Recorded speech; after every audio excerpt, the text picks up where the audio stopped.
Bueno, Mario, un placer estar acá contigo de vuelta. Hoy con los 8 magníficos. No le falta nada. Tiene amor, muerte, resurrección, ficción, todo. Pusiste todo acá. Sí, la verdad es que me saqué el gusto después de muchísimos años. Hice varios intentos para hacer esto, ¿no? Yo creo que toda mi generación fue muy influenciada por el western, Sí. ¿no? Por el cine norteamericano en particular, y por las revistas de historietas, ¿no? De aquellos héroes del Llanero Solitario, Roy Rogers, Jane Autry. Y como yo me crié en el campo, y siempre pensé, caramba, ¿por qué si nosotros tenemos fronteras, trenes, pistoleros, mujeres incendiarias, no hacer novelas o historietas de aventuras con nuestro propio escenario? Yo siempre fui digamos, un fanático del sentido del humor, involucrado con la escritura literaria, ¿no? Y hice 3 intentos fallidos y nunca me dejaba conforme, Estado de Gracia, El Día del Cometa, ¿no? Y por mandato de madre. Y de a poco, y no me rendí, digo, le falta mucho, hasta que en los últimos 2 años lo pude hacer, ¿no? Filipino mezcla su historia de amor, ¿no? Hay amor con Pajita Díaz. Sí, También sí. su poder, porque es contrabandista, necesita mantener su statu quo sin que se hagan olas, y va contra el progreso de la llegada del tren. Y además Exactamente. aprovecha la interna uruguaya, ¿no? Las peleas, las guerrillas que... Claro, pues todo eso coincide, digamos, con el fin de la última guerra civil y con un hecho apocalíptico, ¿no? Es decir, cuando se pensaba que el fin del mundo llegaría con el advenimiento del cometa Halley, ¿no? Cuando pasara por el cielo de nuestro país, ¿no? Y de hecho despertó el terror el cometa, porque solo acá, solo acá en Montevideo ocurrieron 9 suicidios, ¿no? Y en otros lugares fueron muy numerosos también, ¿no? Y acá hay toda una parodia del poder y de la guerra, ¿no? Y da la casualidad que toda esta historia ocurre en el territorio libre de Durazno, ¿no? Donde no hay ya jefe político ni intendente, por supuesto. Ahí hay un gobernador, el gobernador de Durazno, ¿no?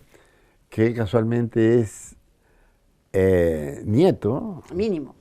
sí, el nieto de Máximo Santo, pero como nació tan chiquitito, la madre no pudo ponerle en homenaje al abuelo Máximo, le puso Mínimo, ¿no? Mínimo Santo. Y, y el ejército de él, al mando del general Prudencio Terrajas, el general está muy preocupado porque cumple años el mismo día del pasaje del cometa por estos cielos, ¿no? Y a mí me entusiasmó mucho la idea de enfrentar, como realmente ocurrió, el establecimiento de los primeros elementos de progreso con el ferrocarril inglés. Y ahí me gustó meter un personaje. Yo viví muy cerca de la última estación del tren en Tacuarembó, que era el kilómetro 329, es decir, a 329 kilómetros de Montevideo. O mejor dicho, el 329 está del lado de Durazno. El personaje, el inglés, que es muy especial también. sí, Stirling para sí mismo y Stirling para los demás. Sueña con que el tren llegue hasta la última estación y él sea el jefe de la estación, ¿no? Entonces, como nunca llega, él empieza a indignarse con el mundo y tiene solo un arma para hostilizar el mundo, que es el telégrafo. Y bueno, creo que es un personaje que compone con el matrero una especie de triángulo amoroso con Pajita Díaz, que a su vez Pajita viene del rancherío de la semana, porque en el rancherío de la semana vivía toda la familia de Nicanor Díaz, que eran los 7 días. Esos 7 días viven en los 7 ranchos del rancherío de la semana, ¿no? La otra vez te escuchaba con Marinés Valdía que decías que estabas un poco como preocupado por la juventud y el lugar donde están parados ahora, ¿no? Y que dijiste, bueno, cómo están viviendo ahora, ¿no? Que leen menos, que están como en otra, como con otra ansiedad y están perdiendo algunas cosas que... Sí, pienso que sí.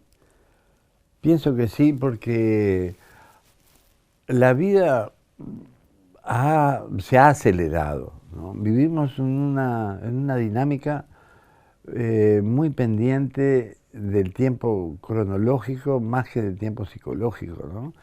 Entonces yo creo que viven mucho más apremiados por el tiempo y las actividades, pero a su vez hay un descrédito de la propia vida, en el sentido de que sufren mucho más que antes, ¿no? Sufren una de las enfermedades más embromadas, te diría, del siglo, que es la crisis de autoestima. Y la crisis de autoestima es creerse poco, nada a sí mismo por suponer que del mundo interior no tiene nada digno de ser querido, ¿no? Cuando en realidad lo que primero que uno tiene para inquirir, para profundizar, para conocer, es su propia historia. Entonces yo pienso que uno de los dramas es que hay una gran ignorancia de la propia historia, porque ha ocurrido otro fenómeno paralelo muy, muy violento, que es la interrupción de la comunicación intergeneracional, ¿no? La interrupción de la comunicación entre padre e hijo, nietos y abuelos, jóvenes y ancianos de una comunidad. Entonces, al interrumpirse esa comunicación, de no sentarse a la mesa, de no protagonizar sobremesas, ¿no?, con nuestros viejos, se está ignorando buena parte del pasado, ¿no?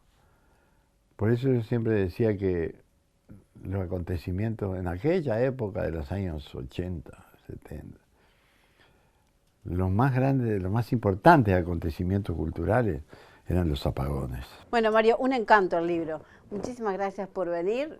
Seguirás trabajando. ¿Ya estás escribiendo otro?